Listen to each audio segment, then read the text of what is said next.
Hello and welcome to Rate That Country. Today we are going to be talking about the Timurids, or Timmy as they are affectionately known. The fate of the Timurids has been quite volatile throughout the history of EU4 patches.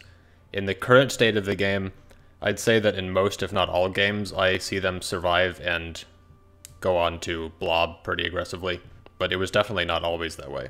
In the background, by the way, you're going to be seeing a kind of absurd B-reel footage of a Timurid start that I captured. This is not representative of how you're supposed to play the Timurids, nor how I played them in my actual game. I do have a video of, it's a time-lapse of my Timurids game into Yuan, Chinese dynasty, into Mongol Empire, which I will link in the description below.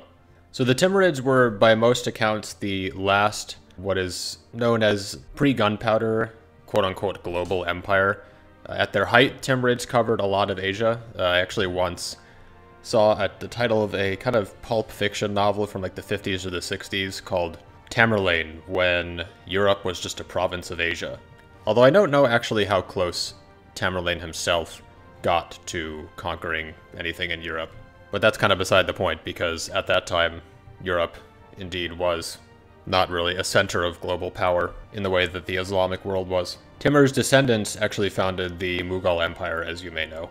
The Mughal Empire is another one of the more popular Asian tag switches or empires to form, and mainly known for their exceptional ideas. So at the start of the game in 1444, Timur has long since died. I think he died in the first 10 years of the 15th century, but definitely pretty early on in the 15th century. Now, at game start, Timur's son, Shah Rukh Khan, is the leader of the Timurids. And he has a very unique ability, something that I don't think exists anywhere else in the game. It is not possible to replicate. He has a trait in which all of his vassals receive minus 50% liberty desire, which is absolutely imperative because he starts out with 5 vassals. Afghanistan, Transoxania, Fars, Sistan, and Khorasan, right. So I played 3 games in the Persia region, one as Ajam, which was pretty fun, but that was pretty recently. The first one I ever played was as Persia back in 1.22 or 1.23 or whatever it was called back then, where the Timurids just started off controlling all of Persia, and you had to essentially release Persia at the beginning of the game as its own country and then play as them. And that game was actually one of the most fun games I've ever played, despite going bankrupt because I was so bad at the game at that point. Now, ironically, Timurids occupy, and then and now, occupy the same space as Persia would. But I found my own Timurid game more recently, I played it in early 2019, to be one of the less fun games I've played, and I will definitely get into that later. So in terms of start, Timurids have a pretty unique start. I mean, I guess there are a few people who start with, you know, more than one vassal. I mean, obviously the shogun of Japan is the most obvious example. Russia, of course, has a bunch of vassals, but they're all incredibly small compared to Russia or Muscovy proper. Timurids are in the pretty unique position of being drastically overpowered by their vassals. At the start of the game, a couple of their vassals are less than 50 liberty desire, but the other 3 are over 50, and that's with Shah Rukh's minus 50% liberty desire bonus. So the Timurid start is not what I would describe as particularly difficult compared to some of the real more difficult starts in this game, but it does, for a beginner or even moderately skilled player, it does take a bit more finagling, a bit more kind of reading up on strategy than the average start, particularly the average start for a larger country. I can't off the top of my head think of a great power, of which Timurid is one. I think they start off as the 3rd, 4th, or 5th maybe. I can't off the top of my head think of a great power that starts off in a worse position than the Timurids do. Now, why is the start so hard? So they have, as I said, they have 5 vassals, which together overpower them pretty aggressively. And Shah Rukh is, at game start, pretty close to death. I can't remember how old he is, but he's pretty old. And as soon as he dies, that 50% bonus to liberty desire reduction goes away, and all your vassals essentially hit 100% liberty desire. And there are a few ways to cope with this. Now, in the footage in the background, I declared war on Ajam pretty early on. Now, I should mention before I forget that as soon as you start the game, you can choose the ICTA policy of I don't remember what it's called, but it's a lenient taxation, and it reduces all your vassals' liberty desire, and that actually will get most of them below 50%. Maybe not, I can't remember if, I don't think Transluxania gets below, but still, it's all incredibly tenuous because Shah Rukh could die at any year, any moment, really. And so you have to deal with your vassals. I mean, that's the elephant in the room, really the only course of action you have in the start. And the best strategy that I found, although this game that you're seeing right now didn't work out too well, it worked out much better in my actual game, is to get all the vassals below 50% with that lenient taxation policy and then immediately declare war on Ajam. At least half of Ajam's territory, I would say, is Timurid core territory, because historically, I mean, right before the start, the Timurids were, or pretty close to before the start, the Timurids were a much larger empire. 1444 basically finds them at their weakest extent in half a century. And if you take enough territory from Ajam, which is pretty easy because you should have all your vassals fighting for you, and at that point you might have allies, I don't know. And I mean, I did in my game, I think Karakoyunlu. And also, obviously, all the cores that you're taking are cores, so they don't actually cost anything, so you don't really suffer from taking land in the way that you usually would. And after that, my main approach was just to annex the most content vassal. In my actual game that I played all the way through, I started with Sistan, then I think I did Khorasan. No, yeah, Sistan, Khorasan, Transluxania, Afghanistan, Fars, I think in that order. Transluxania I did pretty early because they are by far the most threatening vassal, and I figured that I should take the opportunity that I had to annex them while they were below 50% liberty desire. And obviously the benefit of annexing each one is that for each one you annex, that reduces the total power of all the vassals in relation to you as the Timurids proper. Now, another really helpful thing in the start of the game of this game particularly, is to get a high Diplorep advisor, or a +1 Diplorep advisor, I should say. And the incredibly eagle-eyed observers among you will notice that throughout the entire recording of this B-reel in the background, this background footage, I was firing advisors basically every 6 months to try to get a Diplorep advisor and never got one. And I don't know why. I don't know if for some reason you can't get one as the Timurids now. I have no idea. But that is obviously extremely helpful to keep your vassals loyal. So the Timurid start it's fun in the sense that it's unique and it's kind of challenging. And that's really, I suppose that's the part of them that shines the most, is that you can't really find this experience anywhere else at 1444. Particularly not on a kind of global world power, great power scale that the Timurids are on. Now I think I actually, in my real game, I think I restarted a couple of times to try to get Shah Rukh to live as long as he could. I don't think I gamed it as much as I could have, like I didn't, keep restarting until he lived for, till 80. But I definitely restarted a couple of times when he died within the first 3 years, because it's still, even with taking all your cores back and growing your strength from taking Ajam, you're still not really in a position to be keeping your vassals down, just kind of within that first 5 years of the game. But yeah, the Timurid start is definitely a wild ride. And I'd rate the Timurid start an 8 out of 10. It loses points because, almost like Byzantium in a way, obviously Byzantium starts off in a far weaker position, but it requires a lot of gaminess, and optimization in a way that I don't find as fun as it could be, just because, like, you're kind of staring history down and trying to reverse its course, which is going to require you, to the extent that this game models history well, it's going to require you to kind of fight against the game in order to achieve what you want to, which is keep all your vassals in line and expand as the Timurids rather than collapse and run into North India instead. But it's a challenge, it's unique. The start alone makes it worth a try, particularly if you kind of like more gamey or potentially frustrating scenarios. Now, looking at the Timurid game on a grand scale, I think the tone changes a little bit. They are, even kind of zooming out and looking at the game as a whole game from 1444 to 1821, the Timurids are still unique in the sense that they start off really hard, and then 25, 30 years in, everything just switches, and all of a sudden you don't have to worry about vassals anymore, and all of a sudden you're a great power and you can just blob ad infinitum. Because by the time you consolidate your power as the Timurids, the closest other great powers to you will really be probably this is kind of in the average game, the Ottomans and the Ming.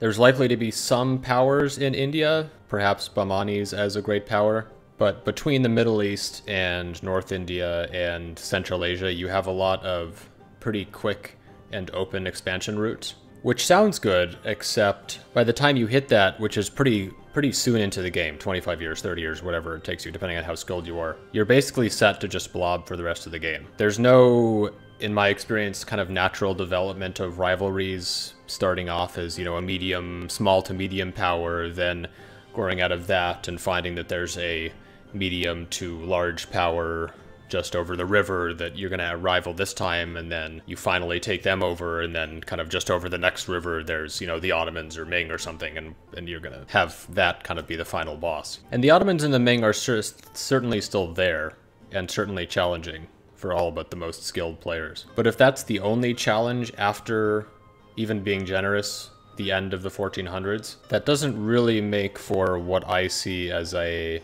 dynamic or satisfying game of diplomacy and expansion. Now, I am a little more critical because in my full game that I played, I was playing it with the intention of forming Great Yuan, the Mongol Chinese dynasty, Kublai Khan's dynasty, and then going from there to form the Mongol Empire itself. So I really wasn't paying attention early game on the Middle East or even really North India that much. So I definitely missed out on some of the more fun regions to play. I mean, I definitely went in the least fun direction and kind of only in that direction because I was going for China, and that obviously being Central Asia. Nevertheless, you're essentially blobbing from the very beginning, and I really found myself struggling even as early as kind of mid-game, just to motivate myself to continue it, because it was just the world conquest style gameplay of just constant wars with no particular challenge other than the logistical challenge of clicking on all your troops and spreading them out and moving them. Now, I will say this game was the first and only time, the full game that I played, was the first and only time I've ever used rebels to achieve any positive goal, which is a very popular methodology in the current meta and seems like it has been for a while. Again, tends to be a little too gamey for my personal preferences, but you have to convert to an Eastern religion to be able to form Great Yuan. And part of the frustration I had with this game was that I spent forever letting Tengri rebels, which I got from taking over kind of Northeast Asia. Spent forever letting them take over enough territory that I could accept their demands. And then I realized, or I wasn't paying attention or something, I don't remember. I mean, this game was over a year ago. I realized after way too long that you cannot accept Tengri rebels because their demands, because or you can't use them to force convert because they're animist or something. I don't remember exactly, but it just doesn't work. And so then after I'd basically been set to form UN after that, because all you need to do is own some provinces in northern China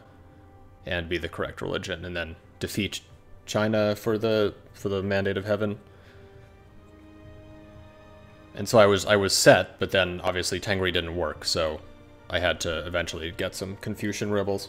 But this game was a blobfest through and through. I barely made it to the end, and I did it just for the satisfaction of seeing those other tags, which I figured I'd never do or would be a long time until I did otherwise. So I'm going to give the Timurids overall gameplay a 5. Not quite as low as it could be. I'm going to give some benefit of the doubt to the other directions you can go, North India and the Middle East. But it was not my cup of tea. Now, what did make this game worth it was the role-playing and the events. So first of all, Timurids can be formed, although obviously that's not what I did in this game, and that's not what we're talking about here. But they do have a few routes that they can go. So you can form the Mughals as the Timurids, because in real life that's essentially what happened. A descendant of Timur was the founder of the Mughal Empire. And because I'd already formed Mughals as Ajam, I think, in a different game, I really wanted to chain UN into Mongol Empire. And that's what kept me going. I definitely wasn't the best player at the time that I was playing this, which was early 2019. I'm still not the best player, but I've done a lot more reading since then on how to play this game. And I didn't actually found the UN or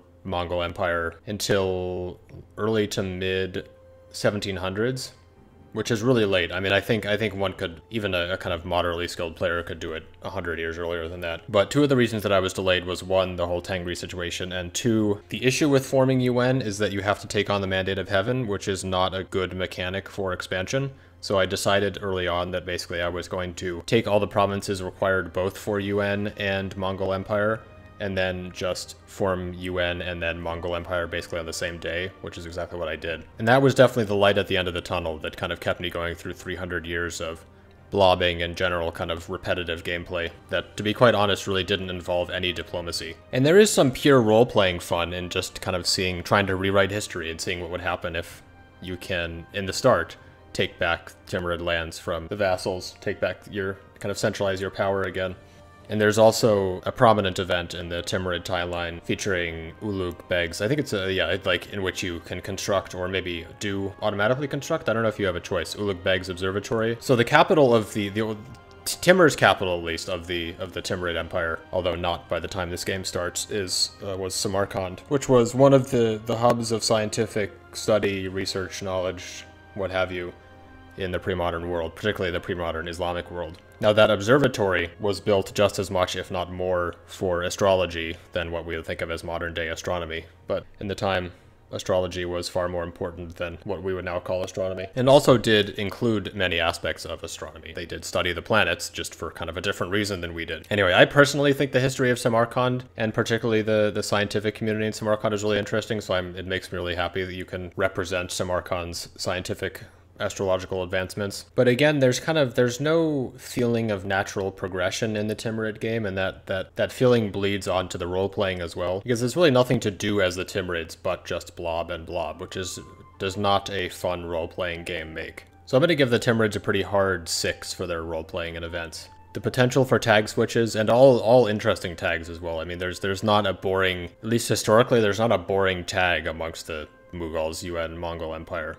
Mughals are kind of slightly more obvious, but it still makes for an interesting power transition from Central Asia to North India. So I've decided to remove ideas as a group that gets rated, just because it's the whole purpose of this rating countries for me is more to give a subjective rating about my personal enjoyment. And honestly, national ideas never have that much of an effect on how much I enjoy the game, except to the extent that, you know, they make you stronger, which could create for a more enjoyable game, but is kind of a more indirect connection.